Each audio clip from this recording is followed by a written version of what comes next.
Vem comigo que nós já estamos chegando para mais uma lição Betel, Escola Bíblica Dominical. Estamos na lição de número 12, chegando ao fim de mais um precioso trimestre. Eu sou o Aguinaldo, nós somos aqui da cidade de Itaguaí. Fica com a gente até o final deste vídeo, tá ok? Ó, se você entrou aí e não é inscrito ainda no canal, não deixe de se inscrever. Dá o seu like aí, não te custa nada, deixa o seu comentário, compartilha, concorda, discorda, acrescenta, dê sugestões e vamos pro vídeo. Quero te indicar esse livro aqui que é muito útil para essa lição, para a anterior, será muito útil para essa lição atual e a nossa última lição, que é Bênçãos Improváveis de Deus, também está falando ainda da vida de José. José Charles Swindon. Indiquei ele semana passada, estou reforçando hoje. Vamos para a nossa lição. Gosta de escola bíblica dominical? Então vamos, professor, superintendente, anima o seu grupo, indica para o seu professor estar assistindo esse vídeo. Isso aqui não é uma aula, é apenas um resumão para que você possa se orientar, agregar ao seu conteúdo, ao seu conhecimento, aquilo que o Senhor já tem lhe dado para enriquecer a sua ministração. O custo pessoal de viver os planos de Deus. Poderíamos também colocar o tema aqui, o custo pessoal de um chamado. O chamado, ele tem o seu preço, ele tem a sua cobrança. O nosso textual diz: muitas são as aflições dos justos, mas o Senhor o livra de todas, que é Salmo 34:19. A verdade aplicada diz que a nossa confiança na bondade de Deus não pode depender das circunstâncias do momento. Gênesis 39 é o texto de referência. Versos 1, 2, 3 e 4, nós não vamos ler, como é de costume, você que já nos acompanha aqui, já está acostumado, para nós ganharmos tempo. Eu estou aqui olhando a hora. Vamos lá. Olha a hora, olha a hora. Nunca passe do seu horário de escola dominical, tá bom? Sempre mantenha a íntegra. Termine antes, mas nunca depois. É só uma sugestão. Vamos lá. Quando José é levado ao Egito, contando em anos, isso é aproximadamente 1900 anos antes de Cristo. Então anota aí na sua revista, 1900 anos antes de Cristo, José é levado ao Egito e, trazendo para os nossos dias mais 2000 anos, 3900 antes de Cristo. Se você acrescentar os 20, vai dar 3.920 anos aproximadamente antes de Cristo. Não, antes de Cristo não. 2000 pós-Cristo, 1900 antes de Cristo. Contabilizando 3.900 anos até o momento que você estará lecionando essa aula aproximadamente. Deu para você compreender? Tá bom. Se deu, tá bom. Introdução diz assim, ó: a história de José é repleta de preciosas lições para a jornada do povo de Deus em todos os tempos. Na presente lição enfatizaremos o desenvolvimento do plano de Deus, mesmo nas adversidades. Vamos lá.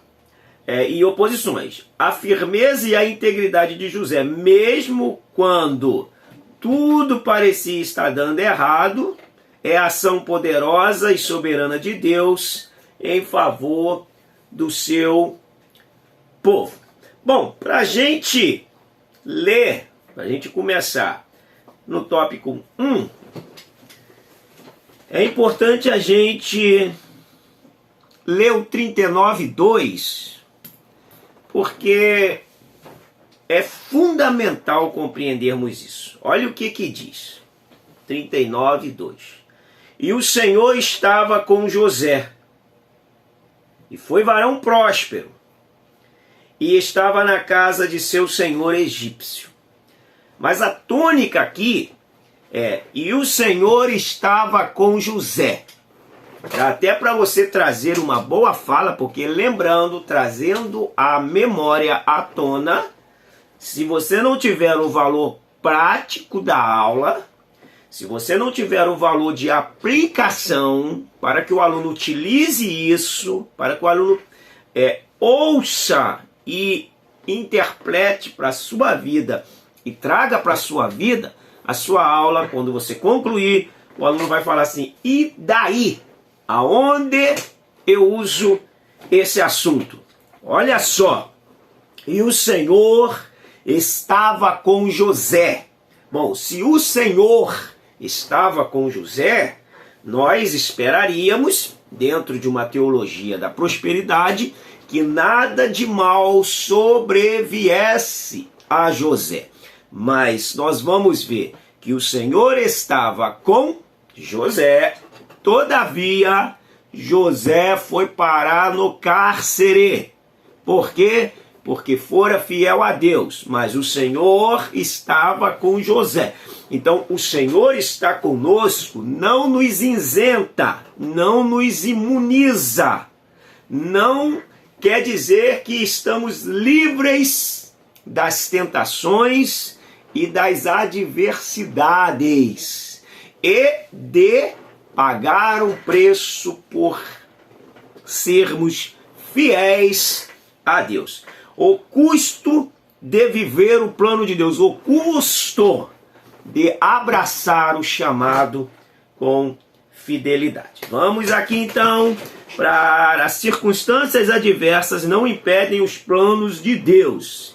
O desenvolvimento dos planos de Deus na vida do seu povo não significa ausência de adversidade. Então, mesmo dentro do plano de Deus, as adversidades virão em demanda à nossa vida. Por exemplo, quando Paulo ele está indo para Roma, o Senhor diz que seria necessário que ele fosse até lá.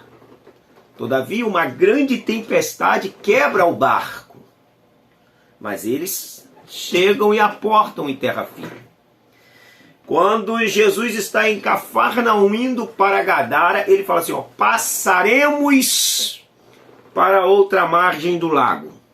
Ou seja, era da vontade de Deus que eles fossem, todavia, uma grande tempestade veio sobre o lago. Então nós vamos percebendo que estarmos dentro da vontade de Deus não nos isenta, não nos ausenta das tribulações e das adversidades. Você pode ter um aluno aí, ou você, professor, superintendente, pode estar passando um momento difícil e pode estar dentro da vontade de Deus. Então pontua isso na sua classe, para os seus alunos, porque isso é muito importante. Porque a teologia da prosperidade te ensina que se você estiver passando tribulação, provações, com certeza você não está na vontade de Deus, Deus não está com você, você está em pecado contra Deus, e isso é danoso, traz uma fé em crise, traz uma fé doentia, traz uma fé que te causa muitos males. Um diz sonhos ou pesadelos. Bom, José, ele tem sonhos que parecem pesadelos. Ele está tendo revelação de Deus e Deus está falando com José, mas para que os cumprimentos dessa revelação viesse, Deus ainda ia maturar José. Aqui o Charles Swindoll, usando uma frase de A.W. Tozer, ele diz que é impossível que Deus use um homem poderosamente, sem antes feri-lo profundamente. Está na página 82. E quando você vê um homem que aparentemente é usado ou é próspero, ele diz que é duvidoso que esse homem tenha uma vida com Deus. Então, para que Deus use um homem profundamente, diz A. W. Tozer, este homem, antes, Deus irá feri-lo profundamente, irá maturá-lo, para que ele possa entender os planos e o propósito de Deus.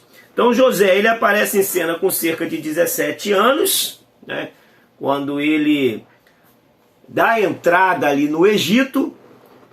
E o importante disso aqui é que Deus era com José. Parece que José entendia, tinha ouvido a dinâmica do reino de Deus pregada por Jesus e ratificada por Paulo. Paulo em Romanos capítulo... Jesus fala em Mateus capítulo 5, 43, 45. Paulo ratifica em Romanos 12, 20. Se o seu inimigo tiver fome, dá-lhe de comer. Se ele tiver sede, dá-lhe de beber. Porque fazendo isto, amontoarás brasas sobre a sua cabeça. Sua é um pronome possessivo que você substitui para a cabeça dele. Então você criará uma incomodação sobre a cabeça deles. Eu tenho um vídeo aí que conta todo esse fato de Romanos 12 e 20, inclusive com conteúdo histórico, pano de fundo histórico desse assunto, desse texto. Tá? É só você quiser, você fala aí que a gente coloca o link aí para você assistir. Vamos lá. A companhia de Deus imutável. Então o próprio Senhor de José podia perceber isso, ao ponto de confiar a ele posições mais importantes. O próprio faraó, o próprio comandante, o Potifar, percebeu, isso era visível, que Deus era com José, que havia em José algo diferente, algo que o diferenciava. Isso era notável pelo jeito de ele se expressar, pelo jeito dele se comportar, pelo jeito dele agir. Era perceptível que alguma coisa aquele jovem tinha que faltava nos outros homens. Então ele estava frequentando ali. É bom você atentar também para uma coisa, porque eu quero ler aqui na versão ARA e na versão ARC. A versão ARA diz que José... Deixa eu ler na ARC primeiro. E José foi levado ao Egito, e Potifar, eunuco de Faraó, capitão da guarda, varão egípcio, comprou-o da mão dos ismaelitas que o tinham vendido. Então aqui está chamando Potifar de eunuco e capitão da guarda. Já a ARA, de José foi levado ao Egito, e Potifar, oficial de Faraó, comandante da guarda egípcia, comprou-o dois ismaelitas que o tinham levado para lá. Bom, a gente sabe que um eunuco, ele era alguém que era castrado e tomava conta da despensa do rei e também do seu harém. Só que nesse caso aqui, a expressão no hebraico dá para emitir essas duas ideias. Mas quando a gente pega o contexto de que Potifar era casado, então nós vamos entender que Potifar, ele não era um eunuco do faraó, tá bom? Então é bom você se atentar para isso, porque isso pode ser um ponto a ser questionado na sua aula, tá bom? Olha só, deixa o seu comentário aí, você já tinha feito essa análise? Então a companhia de Deus imutável, a ponto de confiar na posição mais importante, por causa do comportamento de José, ele é promovido ali na casa, promovido ali no Egito. Então desses 13 anos que José passa no Egito, até ele começar a ter a sua promoção, 3 anos aproximadamente ele passa preso. Olha só, 3 anos aproximadamente preso.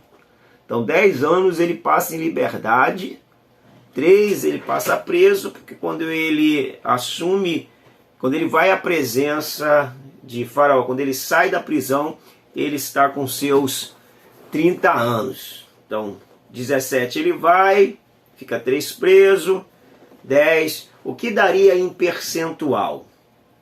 13 daria uma média aí de 25% aproximadamente, 25% aproximadamente da sua estadia no Egito, dos seus primeiros anos no Egito, José passou na prisão. José não teve vida mole.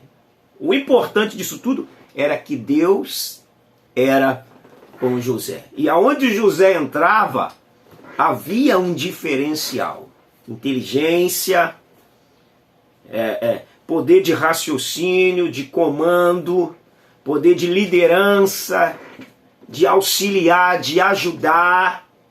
Olha, José, ele ia se encaixando, ele ia se enquadrando nas situações e tendo domínio de todas elas, sem permitir que as situações o deprimisse e o fizesse ele perder a sua fé. Então a fonte de prosperidade, que é o Deus de amor, está usando um escravo para abençoar o seu rico e poderoso Senhor. O seu Senhor, apesar de rico, não tinha o que José tinha, o Deus de José, a inteligência de José, a mansidão de José e o poder administrativo de José. O 2 diz que a fé provada pelas circunstâncias. Uma outra coisa, o pastor Antônio Gilberto, ele diz que José enfrentou 3 grandes provas no Egito. Quais são? A prova da pureza sexual. Foi testado e selo de qualidade no garoto. Porque hoje, o jovem, aquela filosofia do chicanísio, pô mãe, pô, jovem é outro papo, pô mãe. Para Deus não. Para Deus, o que pesa como pecado, para uma pessoa de 30, de 40, pesa como pecado para um jovem. Por isso nós temos na Bíblia jovens como Davi se destacando, jovens como Samuel se destacando, jovem como Jeremias, que Deus chama ali com aproximadamente seus 20 anos, jovem como Isaac, que Deus chama também ali com seus 20, 21, e nós vamos vendo que eles vão tendo uma vida padrão. O tempo é diferente, o tempo pode ser diferente, mas a natureza pecaminosa é a mesma, Que Deus nos livre e nos guarde. Então vamos lá, a primeira prova, a prova da pureza sexual. A segunda prova, a prova da oportunidade de vingança. E ele mostrou a sua grandeza nesse momento. A terceira prova, a prova de encarar as injustiças com hombridade. Encarou as injustiças ali dentro do palácio com a mulher de Potifar, a injustiça do padeiro.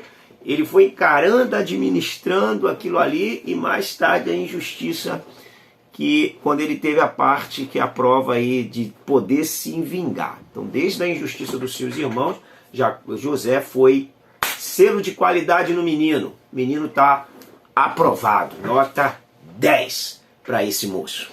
Vamos lá. fonte de prosperidade, teste de integridade, é isso que nós estamos falando aqui. A mulher de Potifar, ela tentou José. Se a gente ler o texto do 39, verso 6, a parte B, diz assim, ó, e José era formoso de aparência e formoso à vista. José é formoso de aparência e formoso à vista. A gente lê na... José era formoso de porte e de aparência. Ou seja, tinha um corpo físico bom e José tinha uma aparência de rosto também que chamava a atenção. Então atenta para quando a RC fala que ele era formoso de aparência e formoso à vista, na RA você consegue entender melhor. Ele era formoso de porte, ou seja, o seu porte físico, não era só o seu rosto. E porte de aparência. Então, além dele ser belo de aparência, tinha um corpo escultural. Era uma beleza completa em José. Era bonito de corpo, bonito de rosto, de face e bonito de alma. Que menino que foi preservado por Deus e que hoje nós estamos estudando a história desse moço. Vamos lá. Teste de resistência. Ele vai lá e é aprovado no teste de resistência. Se a gente lê o 39:10, é importante você atentar para isso, diz que, e aconteceu que falando ela cada dia a José, e não lhe dando ele ouvidos, para se deitar com ela e estar com ela. Ou seja, ela fez investida várias vezes. Várias vezes ela fez investida, várias vezes ela fez investida, e quando ela viu que não estava dando certo as investidas, ela faz a última. E ali José evidencia o seu caráter ilibado. Conta-se uma história, Charles Swindoll conta nesse livro uma história que um homem foi comprar um hambúrguer com uma namorada numa hamburgueria e foi dado para ele um hambúrguer e dentro de um outro saquinho com outro hambúrguer foi o movimento que estava separado, o movimento do dia que estava separado para poder ser conduzido ao banco. E aí ele pegou aqueles dois hambúrgueres e foi se alimentar. Sentou à mesa. Quando ele sentou com a sua mulher, ele percebeu que no saco, em uma sacola, não havia um hambúrguer, havia um maço de dinheiro.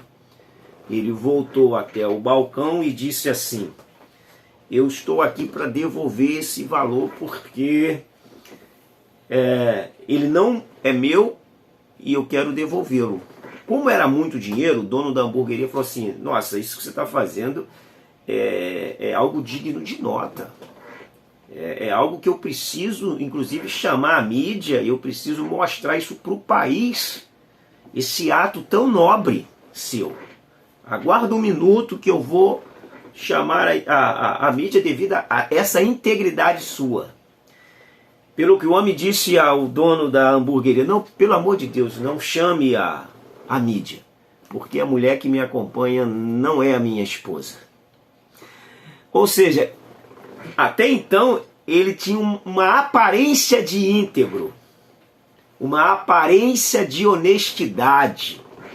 Um ato de honestidade não significa uma vida honesta.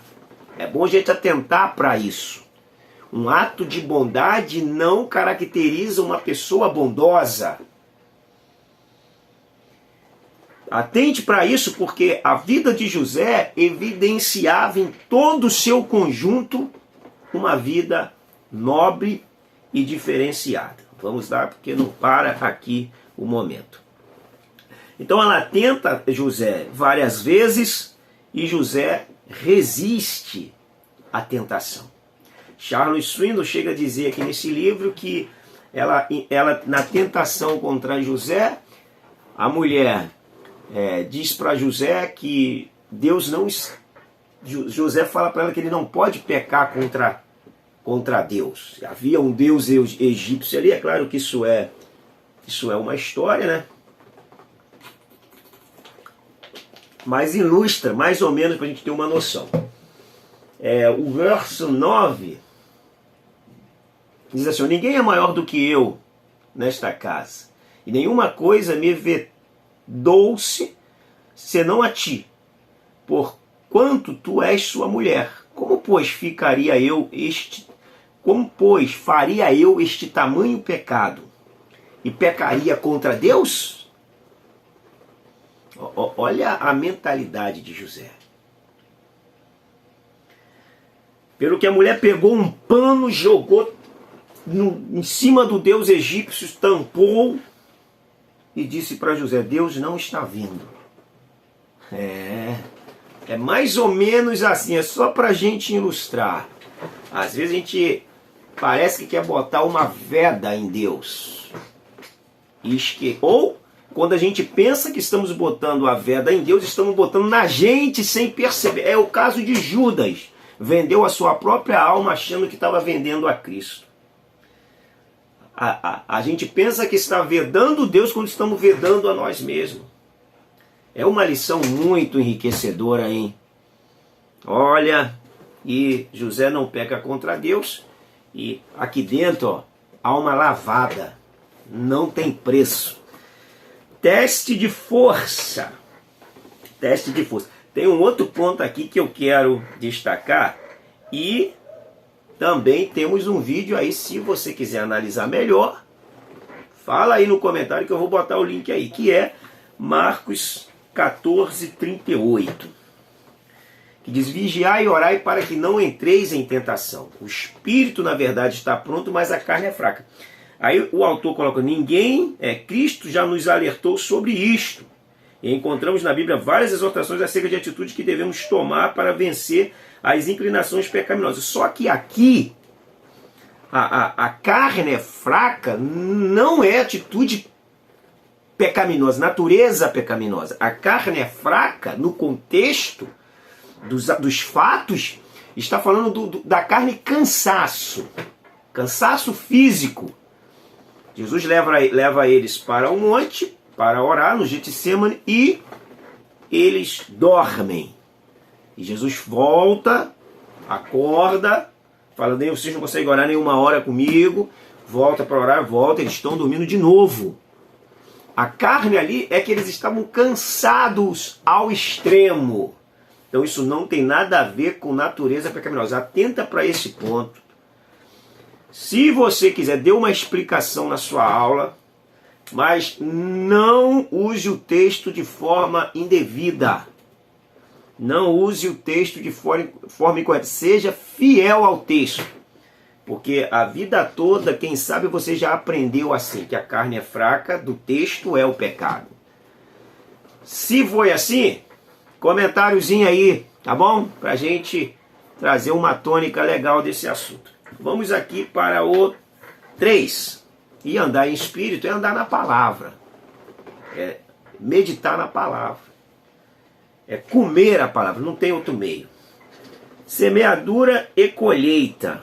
As Escrituras abordam a realidade da semeadura e colheita. Contudo, é importante buscarmos a ajuda do Espírito Santo para discernirmos que nem sempre a colheita se dará exatamente como imaginamos e no tempo que esperamos. Em tudo, precisamos confiar e esperar no Senhor.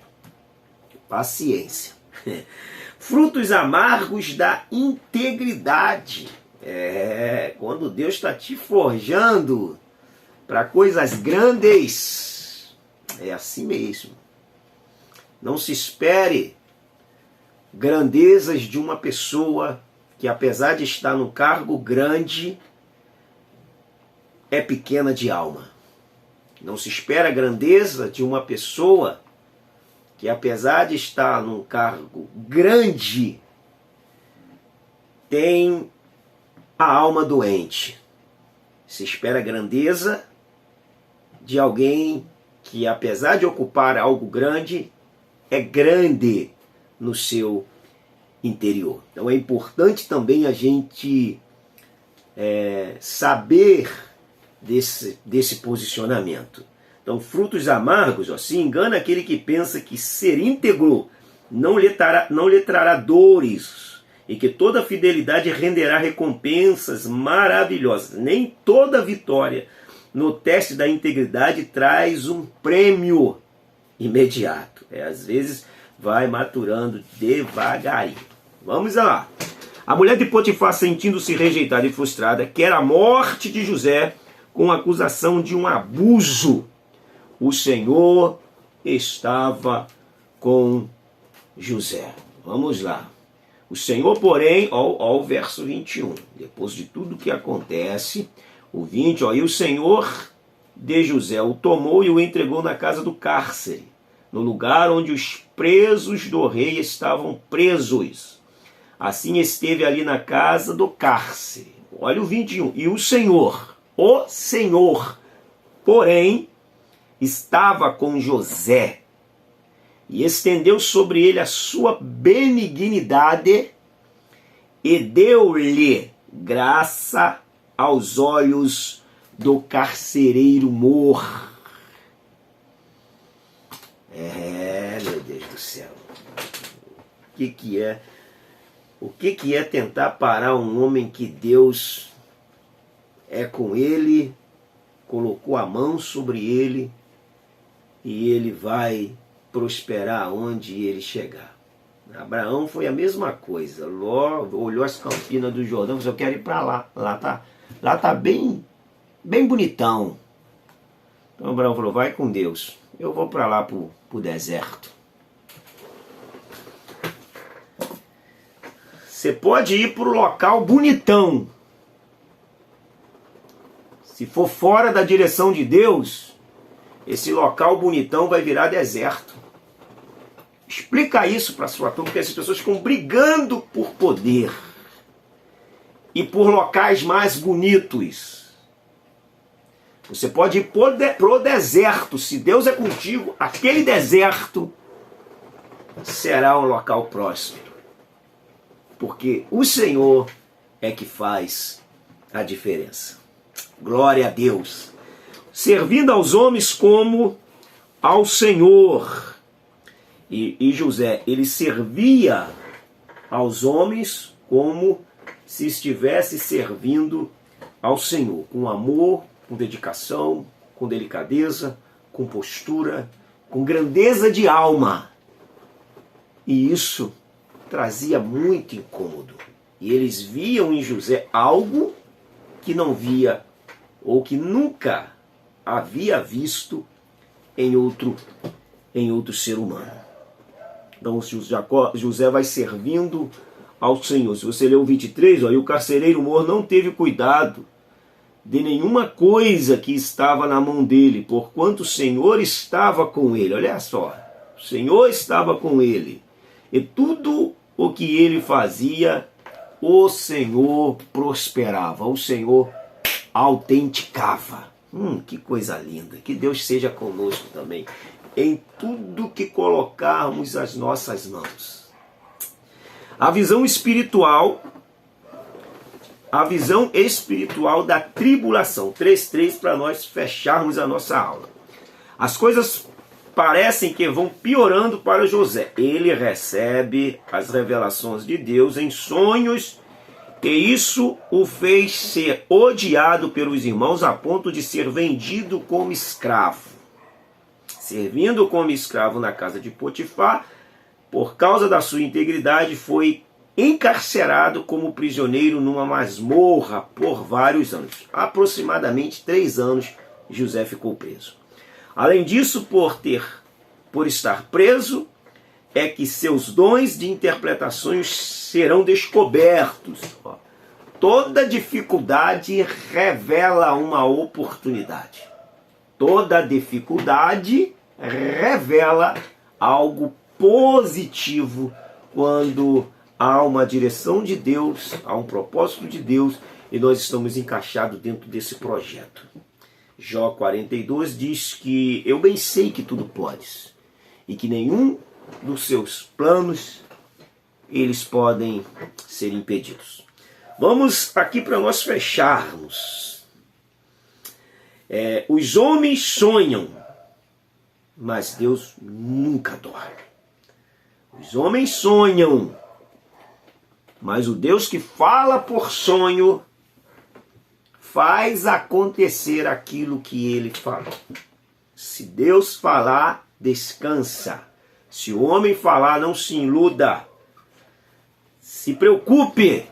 Mas se Deus falar, fica em paz. A vida de José é uma vida que se exemplifica num comando de Deus, na direção de Deus, e que a direção de Deus não o isentou. O Senhor ser com ele, a mão do Senhor ser com ele, não o isentou das dificuldades. Explica isso com riqueza de detalhes para a sua turma, tá bom? E eu já desejo excelente aula para você, que o Espírito Santo possa te usar poderosamente. Jejum, oração e debruça diante da palavra de Deus. A nossa conclusão diz que temos aprendido que a fé, a confiança, a integridade dos que pertencem ao Senhor não depende das circunstâncias. E que cada discípulo de Cristo esteja sempre lembrando que temos o Espírito Santo nos ajudando nas fraquezas. Meu amigo, chegando aqui a nossa penúltima aula, Deus abençoe a sua vida. Até o nosso próximo vídeo. Se inscreva se não for inscrito. Acione o sininho, seu like, seu comentário. Compartilhe esse vídeo e seja um abençoador das nossas vidas. Muito obrigado por tê-lo aqui conosco. Fica com Deus.